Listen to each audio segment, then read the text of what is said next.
As the chiropractor. I'm Dr. Corey Rodnick, and with me here, Dr. Tamara Slusher. Good morning. And we're going to have a variety of things to talk about today. Fall is around the corner. Actually, it's here. It's here. It's here. And we have leaves, and we have colds, and we have all different kinds of things from what we call in chiropractic subluxations. So what we're going to do is describe what a subluxation is, and then we're going to talk about how you get them, and then we're going to talk about how to prevent them, and then we're going to take those into different things of how that affects you when you're resistance, being sick, sinuses, etc. Okay, do you want to tell us about a subluxation? All right, so let's start with subluxation. So that's a big word and it can be scary for people, but basically what we're going to talk about is what happens and how do you subluxate yourself. So in chiropractic, what we deal with is what's referred to as the central nervous system. So we're dealing with the brain and the spinal cord. So you see all these yellow that come off in here. This is coming off of the spinal cord. So these are our spinal nerves.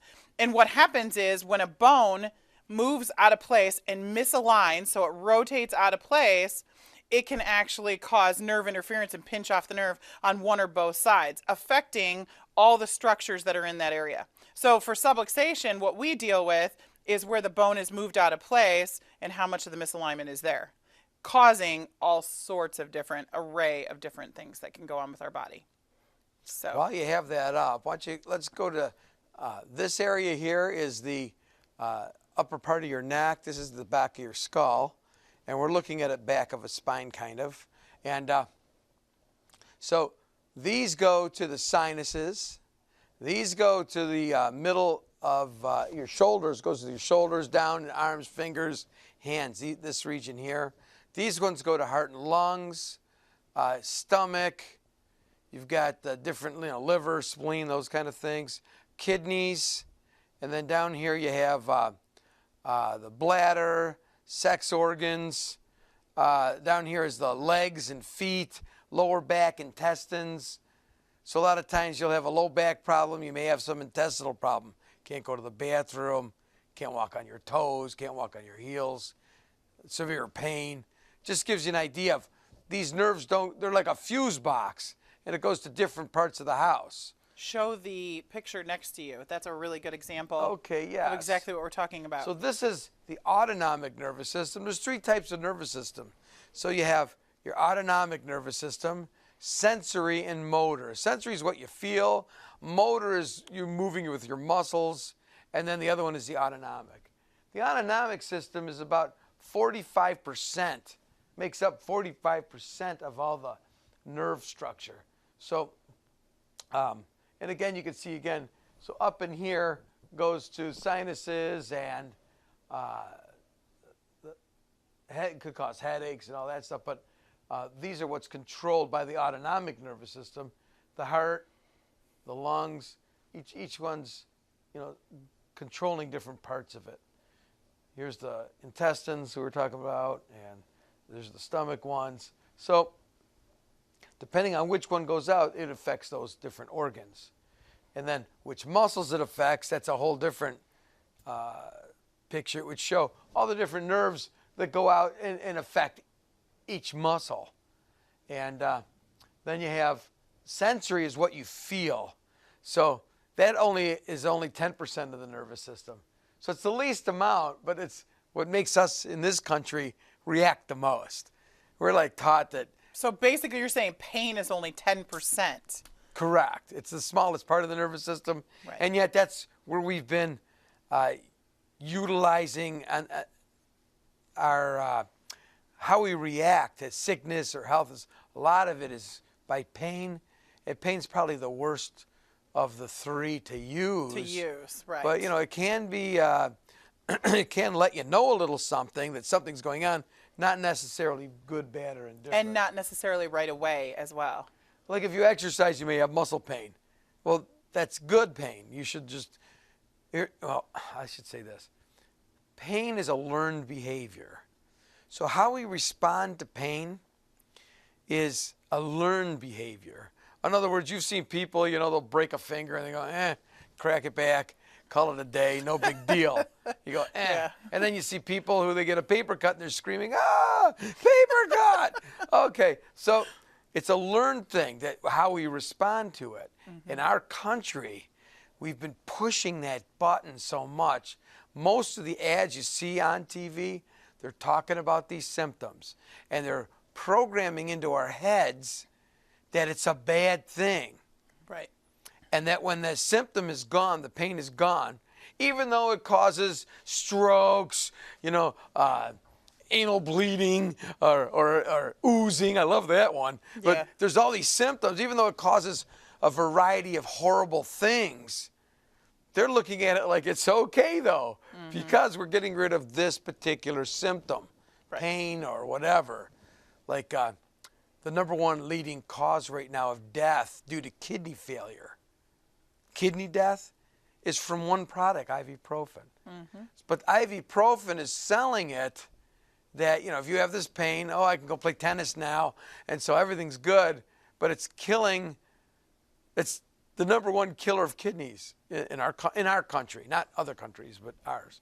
Okay, so they're really pushing that whole symptom thing. And anyway, more importantly is this, the autonomic nervous system. And it's now So sinus important. and allergy time too, so that's been really pushed on TV, that you can't think clearly or you can't breathe clearly unless you take said product. So Right, yeah. and they're not showing how the alternatives or what's causing it. Right. And all these kinds of things, and it's pretty sad, really. But I'm not trying to advocate that all drugs are bad when I say that. I'm just saying we are manipulated here, and at least we should be somewhat aware of it. Right. That, because there's a time and a place for everything. Well, what we're and there's trying to teach life-saving people- drugs. That's not what we're talking Right. about here. And what we're trying to do is teach people that you don't want to wait until you have pain before you do something about a problem.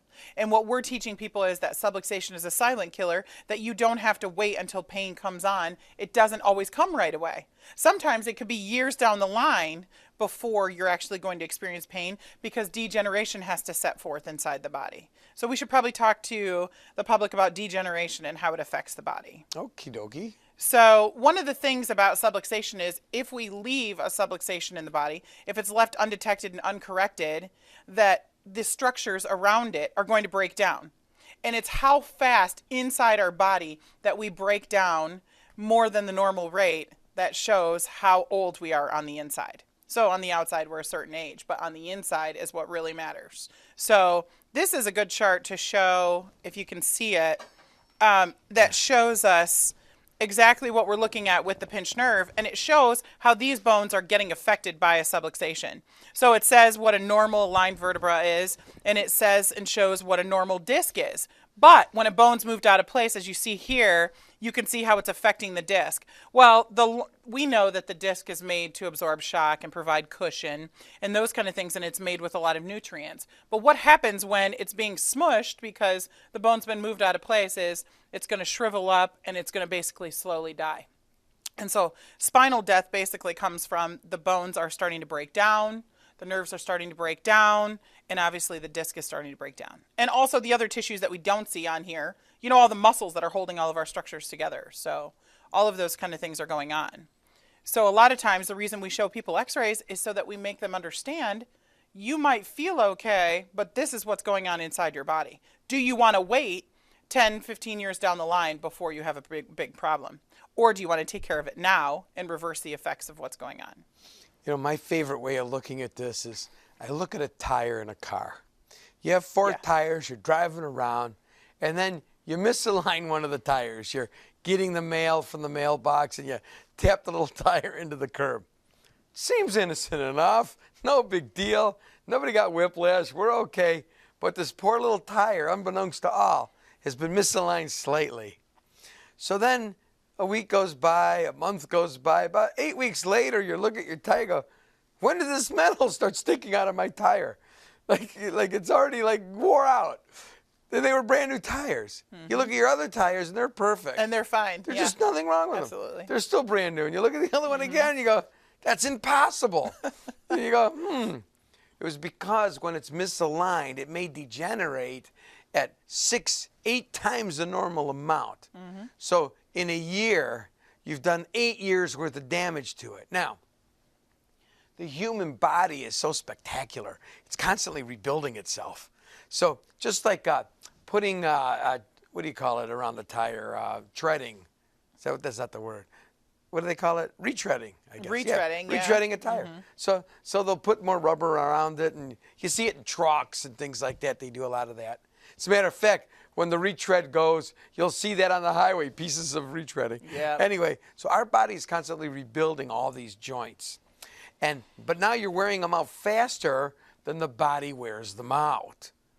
So it's wearing out at this much faster rate. So what happens? It starts degenerating. So when we look at your spine, we see some parts look like they're just awesome. Right. And other parts you look like you're 130. You go, what happened there? Okay, because it was misaligned and left there. Now, how are you going to fix that? Well, one, with chiropractic, we align things.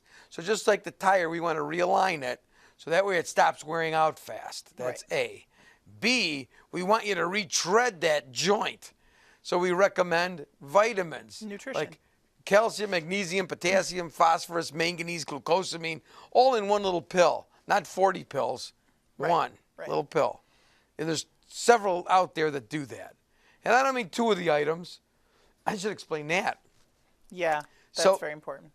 Let's say you're building a porch. And in a porch, you have cement. You're making a cement porch. And you notice it needs a little help. So you're trying to fix up the porch. So the biggest ingredient in a porch is called pebbles. And pebbles, I'd like you to think of it as calcium. So calcium is going to be like the pebbles in the porch. So now what happens if you just take a bunch of pebbles, just pebbles, and that's all you have? And how good of a porch is pebbles going to make? Not very good. Much, right. But when you mix it with the powder, the less ingredient, but yet together it makes a powerful porch. So you're going to mix, the powder is like the other ingredients, right? The Manganese, phosphorus, and phosphorus and all the other ones. Right. So you put all those in this little group together, you make a very strong porch. So in our country, though, we've been, again, this is from the advertisers, manufacturers, not, again, your medical doctor. It's not your, and same thing with a lot of this other stuff for pain and all that. This is on TV, which is a really pretty good media at this time in our lives. Eventually it won't be, but anyway, because we're going to computer land city here. Yeah, but all the social media that's out there too, there's advertisements in all corners of your computer screens. True. And Yes. that's exactly the same thing that you're seeing. So, yeah. And that's going to be a big thing coming up in the future. Yeah, So yeah. so anyway, they're telling us calcium. We need calcium. It's not calcium we need the whole Complex. mineral complex that will bring about strong bone, strong joints, those kinds of things. So then the next thing, the third thing of this little tripod is how do you get those nutrients to that joint? So after the age of 25, there's no blood supply, 0 blood supply to those discs anymore, to those joints. So in order to get it there, you have to move. And normally, the reason you stopped moving was because you had some pain or whatever. Stiffness, whatever it might be. Yeah. So ready for this? Here's the exercise. This is my favorite exercise of all time for this. You go like that. You go like that. You're turning both ways, 20 times in the morning, 20 times at night. You're taking the nutrients. You're keeping your spine aligned. Again, posture. If you notice that your shoulder's down, stretch it the other way. If you notice your head's tipped like this, what you do is you close your eyes. You're in front of the mirror, and then you open your eyes after whatever posture you are. Stand like a soldier. When you're done, you open your eyes, and you say, my ear seems a little higher on the one side. So you're going to stretch your ear down. Okay, if your whole head's tipped over, you can stretch the whole head. And if your shoulder's like lower, you might want to bring it up. Okay, that's the posture part. So that's the alignment part. So alignment plus nutrients plus exercise. Boom. That's most of the joint. And then there's water. You want to make sure you're drinking water Right. and all that. But that's, And we're trying to take care of these problems before things get to fuse together.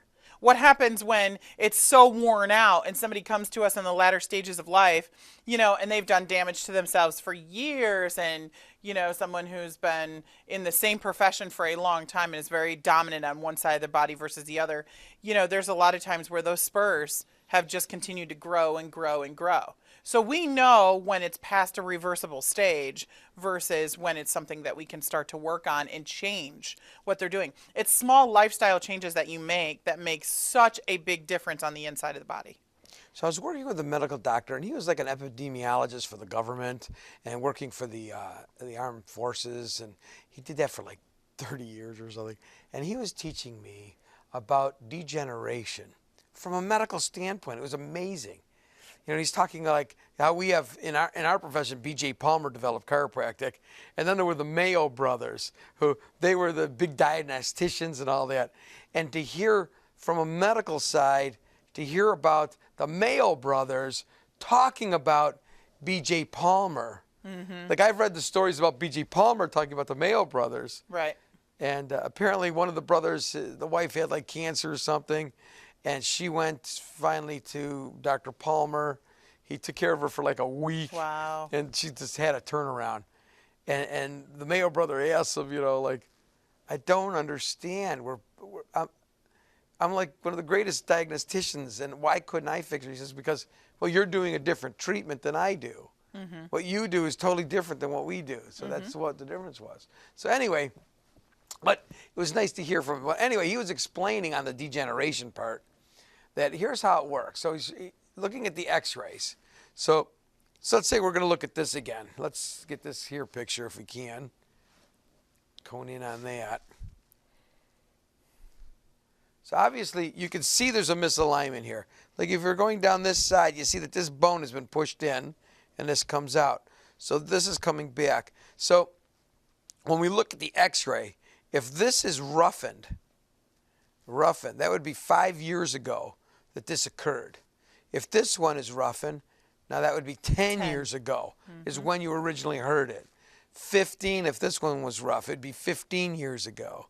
If this one was rough on the end plate, instead of it being smooth, it looks like I can't make it happen. But you get the idea. It's all roughened. So we're looking at an X-ray as chiropractors. We see what happened, where it happened. We can see how long ago it was injured. Mm-hmm. And then it goes like this. For every month of care, it reverses a year. Mm-hmm. So we could say it's going to take, now that's what's weird. I have one patient come in, they go, oh, my back hurts and it's running down my leg.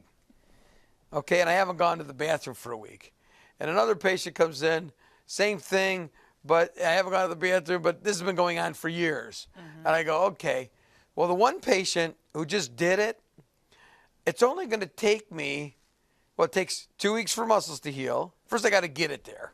Then it takes 2 weeks for muscle to heal, 4 to 6 weeks for the tendons to heal, and then the ligaments take like forever. But you can go about your business at that point. Right. So their whole care was, a month and a half. Whereas the other person comes in after 15 years. So that's going to be 15 months of 3 times a week of correction to fix that. Same symptoms. Both of them have the same exact symptoms. Just one's going to take a year and a half just to get close. And the other one, 6 weeks later, I'm like, you're done. Mm-hmm. Goodbye. Big difference. I don't know. Just unbelievable difference. Just the difference is just amazing. Yep. And people don't realize it, but that's just reality. So I hear things like, chiropractors, it takes forever. And then you hear the ones that say, oh, it's like a miracle. Mm-hmm. Just a miracle. I had this thing and it just poof, gone. Well, that's why. Because if it just happened, it's more poof, gone. I don't mean if you rip it in half and pieces are flying all over the room. Right. Obviously that's going to take longer. But right. You get the idea. Yeah. But, yeah. So we're talking about subluxations, and now we're going to talk about how you would get subluxated and then get degeneration and then have all these various problems. Lower your resistance. And lowering your resistance for fall. Yes. Because it's fall. Well, the first big thing that, we're hearing everywhere you go, you got people that are hacking in the background and coughing and sneezing, and, kids with runny noses running all over. And, the first thing is that this is Michigan, where the weather changes all the time, right? So we know that our bodies have to learn to adapt to all these pressure changes and everything that happens with us. But if your neck is just moved out of place just so much that your head is more forward than your shoulder, which a lot of us have, what an effect it has on the sinuses, what effect it has on the curve in our neck. So there's different things that we do to ourselves, especially during the fall, which we're going to get into, but also just the basics of knowing and understanding how are our sinuses and allergies getting affected, because the misconception is that everybody has sinus and allergy problems and that you're just supposed to suffer with it and that you need to go take something to stop having the drainage from your nose. But really, in fact, what you want is you want the drainage to get out of your body so that you don't stay sick. And that's one of the misconceptions that's out there. So we're trying to teach people and make them understand that just having small misalignments in your neck can affect you so much when it comes to this time of year. So that's a big one, especially with kids. These people taking antihistamines because, your nose is or running. decongestants, that's a big one. Yeah. So the histamine is what your body does as a first round of defense against bacteria entering the body. So it's making histamine in order to stop that from happening. Now, making histamine when it shouldn't be there, that's, again, subluxations will cause that too. Right. Because it's a false thing. Like there isn't anything bothering you, and yet it's like being in smoke. If you're in a smoked room, it'd be normal for your eyes to water, your nose to run, and hard to breathe. That would be normal. Mm-hmm. So if your body's reacting to the environment that it's thinking it's in smoke, obviously there's a screw up there in the communication between your sinus, mucous sinus, which is over here. Okay, and look where that nerve comes in, right there. Right at the top two bones, sinuses. So I have people come in and they get their sinuses, they're getting adjusted. They come in there. I love when they came in, let's say, for a headache. Yeah. And they go, does this help with sinus? A week later, could this actually be helping my sinuses? Pretty funny stuff. But it's like, because we assume that everyone knows this stuff. We do assume it. It's like because we live in this world, they don't. The public doesn't know this stuff, and that's again why we do these shows. So, to get them informed on this, and it's like, and again, anything you heard about how, treacherous chiropractors are, that was all baloney. Right. And it's probably the safest thing out there. Isn't really, I don't think anything's safer than what we do. I think we must be ranked the number one safe thing. Yeah, we have side benefits, not side effects. So there's a big difference, definitely a big difference. So one of the things about the fact of if we left the subluxation there and if we just took something to mask the symptom, the problem is that it's lowering our resistance. And the more we keep lowering our resistance as the barometric pressure is changing and as everything is changing outside, the sicker we're going to become. And so there's a very big misconception. I hear it through the office all the time where somebody says, don't come near me. You're sick. I don't want you to breathe on me. Don't sneeze anywhere near me. And they're freaking out. And, I'm the one that has to come forward and educate and say, this has nothing to do with that. We disproved the germ theory a long time ago. And the thing about germs is there's always germs. There's always spores in the atmosphere. You could sneeze and you could be 10 feet away. And that's not why I'm going to get sick. You could be 2 feet away, 2 inches away. It doesn't matter. It matters if my resistance is down. And what we're trying to teach people is that, we come in contact with this every single day in our practices and we're not sick. Why is that? Why don't we get sick? Well, I always said that, if the germ theory was true, wouldn't all the doctors be dead? Right. I mean, come on. So, that's just it. I mean, it's not meant so that they stay sick and we'll never be sick. It's the fact of we wear ourselves down. And we've done it. I know I've done it. I know that I've worked myself to the point of exhaustion, not slept good, and gotten myself sick before, and then I've come to you and had to get my resistance back up there, had to take some extra nutrients, extra vitamins, extra nutrition. Sleep doesn't hurt either. Sleep, yeah, and this is where our bodies are changing right now too. Daylight savings time comes into play next month, and there's going to be a lot of things going on. So we all have to be ready for these things, and we have to start protecting ourselves now. If we know we're going to go out in the cold and we're going to go rake leaves for a couple hours, you're going to go do some crazy stuff, make sure you've taken the proper hydration and you're taking some extra vitamins before you go outside and attempt these tasks. In Russia, there was these two Siamese twins. It was Nasha and Tasha, and they were attached. They had the same nervous system. They had the same bloodstream. Mm-hmm. And so one would get sick. They actually had different nervous systems, but the same bloodstream. And one would get sick, and the other one was healthy. One had a cold, one didn't have a cold. Mm-hmm. And so the whole germ theory went up, and it was unbelievable. And there's pamphlets on that. I know I had them. I don't know if we ran out or I ordered more or whatever. Nasha and Tasha, they were from Russia. And it was a big deal. And then they disappeared, and then they came back. They thought they were killed or something, and then they came back. They were still alive. Mm-hmm. But yeah, it was totally disproved the germ theory. Right? Like, come on. Right. Come on. They got the same bloodstream. Right. The same exact bloodstream.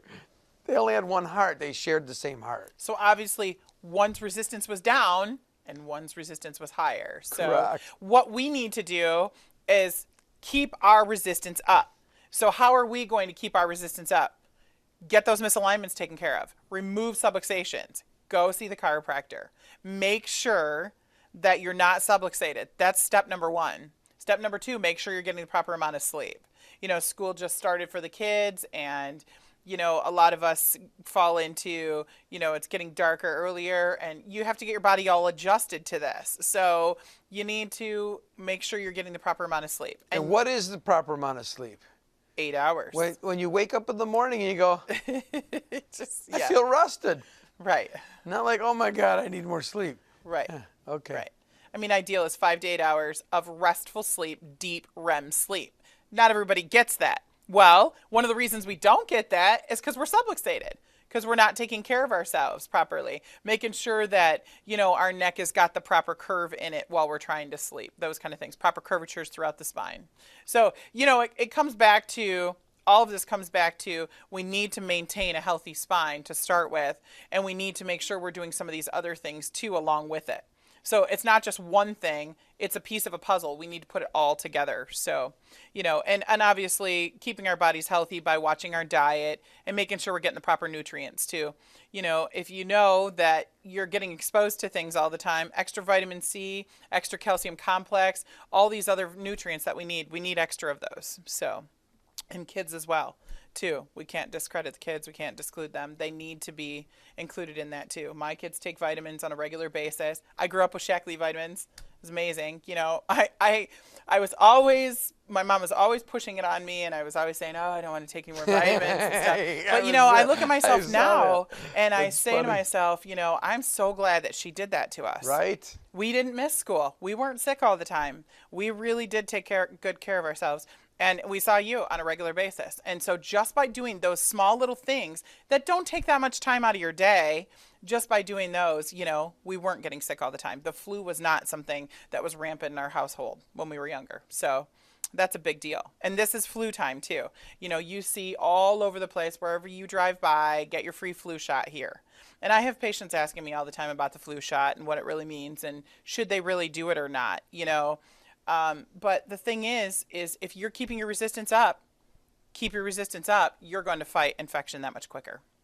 So. I don't even want to talk about the flu I know, shots and the vaccines, because I could talk for hours and days. It gets into a big thing, obviously. Oh, my God. Well, we can move on to fall cleanup. Let's talk about the fall. You got me on the flu thing. Yeah, flu shots. I know. But, we should have a whole talk But, there is a lot of research out there. And social media is the biggest thing out there now. You know, anybody can go in and type any of their information in, and they can learn anything they want to learn about it. And there's research to show why, you know, it's needed for certain people and why others don't need it and why we don't have to have it. So Yeah, I liked, there's a presidential running for the Republicans. They had a thing on there, and the debate. And so Trump and the doctor were talking about vaccines for a minute, and Trump was saying, "Hey, I'm not saying vaccines. I'm not saying anything against the vaccines. It's how many at what speed we're doping up our kids with it." He didn't say dope. He said giving it to our children. You can't go in and give 7, 8 shots with all the side effects that go with each one of those shots. Right. And you're combining them and putting them together. And by the time there's like 50, and then he's talking about the Alzheimer's, the numbers of Alzheimer's, it's pandemic right now. right. And the numbers have just increased so violently, quickly. And the only thing we're doing to the immune system, really, you got the GMOs, which is doing genetic weird stuff to our food, and we don't have to tell anyone what we're doing. That's brilliant. And the vaccines, where you can't sue the company, and you can't sue the doctor, and you can't sue, but there's a fund to pay off all the problems from it, which is always broke and has to be refunded. Okay, so there's obviously some things wrong with this system. And you can say, well, there's stuff wrong with any system. I mean, we're talking about killing a lot of people here. So, and they're saying, it outweighs how many people we're saving. And then I go, does it? Let's look at that. And I'm doing the numbers. The biggest thing was polio, where you Right. and I said I wasn't going to go into this, but I did a little bit. But anyway, just polio alone just bothers me. That one and measles is the 2 biggest ones. So polio, they claim that they cured polio. But when like a huge chunk of the planet never had the vaccine, and the vaccine didn't come out until it was almost gone. The number of cases, it had reduced each year. It's reducing because these viruses come in like locusts. They'll come in, whoosh, and then they're gone. And then, so that's what happened. So it was down to the last 10% of polio cases. And it's not like, poof, the vaccine came out and it lowered it to 10%. No, it showed it, 80, 70, 60, 50, all the way down. Right. 10% polio vaccine came in. Apparently, quote, I might have helped with the polio, but it was already gone, remember? And then around the world where there was no polio shots, they also got rid of polio too. Right. It's the Without same a thing. vaccine. Right. Without the vaccines. So anyway, that's not a good way to say this is what we're basing our whole theory on. Right. Okay, they've got us all brainwashed thinking that they cured it Right. when they didn't. And then the measles ones where they say, oh, lifelong immunity, baloney crap. That's why they have boosters. Right. At the age of 20 is when it's dangerous, 17 to 26 to 30, because you're having children. What is the problem with measles? Is if you're pregnant and you get measles, very bad on the child. Right. Can be. And then, so now you've done it where they're supposedly, quote, vaccinated up until those childbearing years, but they're not.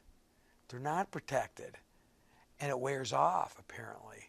It's supposed to be lifelong immunity. Once you get it, you have it forever. Somehow it's not working. Right. So they came out with these boosters. That means all you adults out there were supposed to go in and get your measles boosters. I didn't jump in line for that shot. Anyway. Right. Oh, man.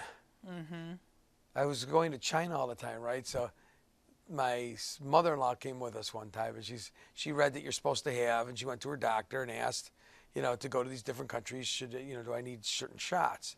So I don't know how many shots she had. Right. So the only one sick in our whole expedition was her, because she got the shots. Anyway, I mean, the theory to me is incredibly great.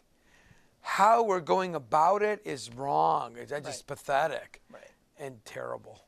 But that's my opinion, though. Everyone has their own opinions. Right. I've done a lot of research on it. I've testified at Senate hearings. I've done a lot with that. But and they're pushing it again since that little couple cases were down there. Mm-hmm. We had a Detroit case. Ooh, Yeah. the measles. Okay, it's supposed to be gone, and yet somebody got it. Anyway. So it scares, and it scares the general public and stuff. And that's but, what it's doing. That's what the whole thing is. It's fear our job and money. to educate ourselves and see what this is really about. And, it all comes down to choice in the end anyway. So, before you make the choice, though, read up on it and learn what it is you're about to do before you embark on anything. And that's the way I look at it with the flu shot as well. My grandmother lived a really great life, and she was told not to get it when she was older because she was healthy and her immunity was up and her resistance was up. And that was coming directly from her medical doctor. So, for everybody, it's different. Not just because you're older are you more prone to getting it. That's not really how it works. So that's why we try to bring about this discussion and let people know that there's always stuff in the atmosphere. There's always stuff that's out there. The reason that this person gets sick and the reason that this person gets sick are two completely different reasons, and it has to do with resistance. It all comes back to your immunity. So we build up our natural immunity from the time we're born in the first 6 months, and that's why it's really important for us to make sure to keep the interferences away. And the interferences are the subluxations. So now we should talk about fall. We should talk about what we do in the fall time. Let's talk about fall just started not too long ago. This show will air a little bit later, but basically there's going to be a lot of leaves on the ground. They're already starting to change with the colors. Hence the word fall. So yeah. So raking is the biggest thing. Fall cleanup, yard cleanup, getting ready for winter, picking up the sticks in the yard and raking. I had a gentleman who came into the office the other day, and he had just started the raking process. And we in Claire, we don't take him to the road like you do here. So, we don't have one of those giant vacuum machines that comes around and sucks up the leaves. You have to bag your leaves. So you got to get a lot of yard bags, and you have to bag them all yourself. So, unless you have small children that are going to help you out, if you're older and you're not protecting yourself the way you're bending and you're lifting and you're putting things into these bags, and if you outweigh these bags by making them too heavy for you, it puts a lot of strain on the lower region of the spine. So we see a lot of hot discs that come in the office, a lot of bulging discs that come in the office. So we should show on the model there the picture of what it looks like when you're having a disc bulge here. Show it. Go ahead. You can show it right on there. Okay. So one of the things about it is with all the bending and all the torsion that we have with the low back, when you're doing that bending and you're reaching over and you're picking up this heavy pile of leaves and you're putting it into the bag, you're putting a lot of torsion on the disc. And the weakest part of the disc is going to be when you're bending and twisting to the side. Not just bending itself, but bending and then twisting. And so you're going to pick up this giant leaf pile and then you're going to throw it into the bag. And with all that torsion on there, we're pinching off the nerve. And what can happen is that it can push the disc out to the side, especially an unhealthy disc. And when it does that, it can bulge out to the side. Now, if it pops open and goes in toward the spinal cord, that's a herniated disc. And, that's extremely painful as well. So, I don't know about you, but for me, I've seen about 10 hot discs in the office just in the last 2 weeks, just while people, are outside. Right, it's been beautiful weather and they're going outside and they're outside all day. And then they notice it the next day when they're done doing the work. They don't notice it while they're doing the work. It's when they get done and they try to relax and the body says, no, you just overdid it. So it makes a huge difference. Now, some people think when you say the word disc, that you automatically need surgery. Oh, yeah. There's a big misconception. That's not true. There. Yeah, it's a big misconception. Yep. And we correct these on a regular basis. There's some we don't correct. There's a few people I have to send out for surgery. But those are more the exception, not the rule.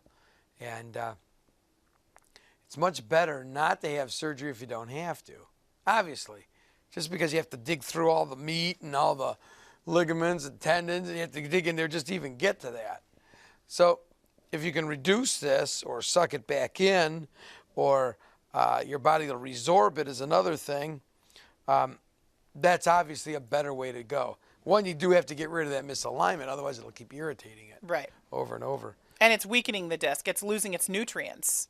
So you got to make sure you're rehydrating and replenishing those nutrients all the time. And again, you want to take extra of those nutrients, and you got to move to get those nutrients to that area. Right. Okay, I don't mean jog 3 miles or jump down a, I'm No. saying easy does it. Just Right. nice little stretch. And that'll help that. And we have like machines in the office that pump the disc for you. You just lay there and relax and away it goes. And Patients love that. they do. They love those comfortable machines. So that's a big part of this. And what she was saying about this bending and twisting, I got a little story about that, but I'll just tell you right now. So they had this guy, he was a criminal, and he wanted to get out. So they offered him, they needed a volunteer for putting this, like when they measure shark bites. Mm-hmm. It would bite the thing and it tells you how much pressure. So what they did is they put this into the guy's disc, this little metal tube into his disc, and then they had him stand and bend and sit and do all these different things. So when he had it in there, when you're laying down, there was 0 pounds of pressure. When he stood up, there was a little pounds of pressure because your weight goes on there. So a very slight number. But then when he bent over, it increased immensely. And I'm going to explain why that is in a minute. But then when he did the bending and twisting, holy cow. So it's like 3,000 PSI change. So the bending over is like 1,500, something like that, PSI, pounds per square, pressure. Mm-hmm. So when he stood up, it was like, I don't know, it was less than 100 PSI for standing. And then, so here I'm going to explain it. So if you were trying to lift a car, and you had a car, and you have a rock, and you have a pipe, to lift the car up, if you have a short pipe under the rock to lift the car up, it's probably not going to move much, But if you have a big, long pipe, and you push down, it'll lift the car up. Kind of like a teeter-totter also. So you can have a little kid at the end of the teeter-totter and a big fat guy in the middle of the teeter-totter, and you can still teeter-totter. Okay, I mean the distance. So the further out you go, the more pounds you'll have working the other side. Right. Okay, so what happens with the human body, the average weight in our area is 110 pounds. So when you bend over, it's 110 pounds bending over, but because of the length differential, it turns into 1,100 pounds. It multiplies by 10. So let's just say 100 pounds. So 100 pounds, you bend over, you multiply it by 10. That's 1,000 pounds of PSI on your low back of pressure already. That's without lifting anything. Right. Now you're lifting up the leaves, right? So you lift up 10 pounds of leaves. So you go 10 times 10, it's 100. Plus your body is another 1,000. So you're up to 1,100 pounds on your low back. Now you bend over and lift that's why they say bend your knees. Right. Because then there's no pounds. It's just the weight of the thing. Right. When you bend over, now you have to add on all that extra weight plus multiply it by 10. Plus, if you twist to the side. Oh my God, you've had it. You're done. It's all over. So there you go. So that was like double that number. Right. So you have 1,000. Now you got 2,000 pounds. Right. Now you do that 10, 15, 20 times. And you say, I'm okay. And you find out later you absolutely aren't. Right. Or you'll notice immediately something goes. Oh, right. Mm-hmm. So pretty dangerous to do that. Well, and we have cases that come into the office too where it didn't even happen right away. It was what they did that led up to it, where it might have been a week ago that they did that activity, but they're feeling it a week later. And so when you ask them, what do you think might have contributed to this? They'll say, I don't know. I didn't do anything. I was laying around all weekend. Well, what did you do days before that? Oh, well, I was outside for 4 hours. I was raking leaves. Yeah, it's actually pretty common, like in car accidents. I see that a lot. Yeah. Where they come out, they go, I was okay. I feel fine. Right. Then a week and a half later, they're dying. Mm-hmm. Like, where did that happen? So obviously you look at the X-rays, you see everything. Anyway, pretty amazing. Yeah, yeah. So, so what we have to do is we teach people, obviously bend at the knee, just like you said. You're lifting with your legs, not with your back. And when you twist to the side, that's just doing you in. So there's no justice for doing yourself in. So what you have to do is you have to actually make sure that the bag is close to you. Some people use tarps. They'll put their leaves onto tarps, those kind of things, but have somebody work with you. If you don't have somebody that can work with you, then you have to take breaks. You have to make sure to stretch properly. I like to take the bag and put it down and tip it over on the side and scoop some of the leaves into it while I'm still half standing with my knees bent. That protects the back better. See, and then also you're putting the weight on the bag or on the ground. Right, or and you're taking it off of yourself. Taking it off yourself. That really helps too. Yeah. I do the same thing when you're doing laundry or loading a dishwasher, any of those kind of things. So sure, those are all important. So, any of those kind of things that you can do can kind of help. So, and then the big proper thing that you have to do afterwards is for all of that torsion that you've just done on the spine, go sit down and ice your back. Go sit down with an ice pack for a few minutes, and it's going to reverse some of this inflammation that you've added to the body, and then go see your chiropractor. Get adjusted. Get yourself taken care of. So, and these are the people that can do these activities on a regular basis without blowing their back out, without getting a bulging disc. Yeah, it's pretty funny when you're saying all these people are coming in. Now that I'm thinking about it. Yeah. It's unbelievable. This is the time of year that I sell the most low back braces. Yeah. I always carry about 20 extra back braces on hand in the fall and into the winter time as we get into snow shoveling because of that. Why not wear the back brace while you're doing this work? Absolutely. And don't put a back brace on just because you're hurting. Put the back brace on before you do the activity. Right. Absolutely. Just like if you're weightlifting, you put the weightlifting belt on. You don't put it on after you lift the pounds and then you've done your back in. Yeah, exactly. Wear it first. Yeah. And the idea there on these back braces, I was talking to one of the scientists who develops them, and their thing is they want to build the stomach muscles up. Yeah, and that's something else you can do is on exercising. You want to build up your core muscles.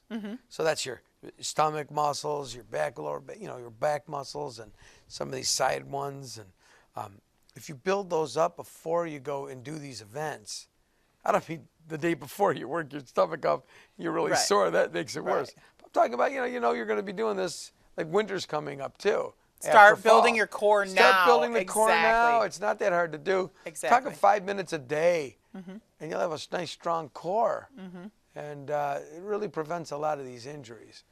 Not that it still can't happen, but I remember working with a guy, and he was 72 while I was 16. And we're loading trucks and unloading trucks. And so the truck would come in, and we're going to unload it. And I'm like, they got me working with this 72-year-old fart. And I'm like really upset about it. And he was ancient. Little skinny nothing guy, couldn't have weighed 90 pounds. Farmer guy, had a little hat on, overalls, broken down truck. And then farmers are serious though, I tell you. So here he is working. He picks it up. He walks it over. If he has to turn, he would shimmy like this, and do a little turn and set it down by bending his knees. And I'm picking up the bag. I'm just throwing him up there, showing off. I'm pitching this stuff. I'm working probably maybe 5 times faster than this guy is. Still. And he just does his little thing. But then after a couple of hours of doing what I was doing, you got to stop. For about a half hour just to let the muscles get sugar back in them so they can start working again. And this guy's still putzing along. The whole day he ate a sandwich where I had to rest. Then I had to eat my 3 Whoppers and my normal lunch, and snacks and all the other stuff. Yeah. And apples and potato chips. And anyway, I'm eating because I'm burning up so much energy doing this. So at the end of the day, though, my point is we did the same amount of work. Which wanted me to beat this guy up even more. So anyway, I ended up loving the guy, and he's great. And anyway, the funniest thing is he protected himself, and you're doing damage to yourself. So he ends up selling his farm. He gets like $10 million. This is back in the 70s. And so what does he do? He buys a new hat. I go, dude, You're like a multimillionaire. Buy yourself something. He goes, I don't want anything. I said, get a new truck. Your truck sucks. So he gets a new truck. He got a new truck and a new hat. Multi-million dollars. Anyway, he got a hat. Still brought a sandwich to work. Still worked. Just like it didn't happen. I was like, anyway, I didn't know how to get onto that, but anyway, pretty funny. But working correctly, which is great. We've been going to all these different companies. And here's an example. I go to this company, and they have people getting a lot of low back injuries, workman's comp. So the government is paying the Michigan Association of Chiropractic to do these work safes. And we go in and we teach people about, properly. Anyway, it's been helping a lot, apparently. And it's required for these employees. In many ways, yes. The nursing homes and there's a bunch of them requirements, and why is that? Because they're all suffering with these low back injuries, and it seems to be helping immensely. Like the first year numbers, we wouldn't even tell anyone because it was so high that no one's going to believe it. If it's decreasing at 50%, that's an astronomical number, right? To these people, and it's like pretty high numbers we had. So anyway. So we never advertise that, but because it doesn't sound real. Right. Like these people get excited when it's 3% decrease, or because you're paying workman's comp for all those employees, it just decreased your injuries. It's pretty good. Right. So anyway, so we go. So the people, the job was, you go to the left, you pick the thing up, you stick it in the machine, you click the button, and so always turning to the left. Right. And then there was another part of the factory that was always turning to the right. So I said, why don't they switch jobs, every so many hours? You work 3 hours here, then you have a break, and you switch.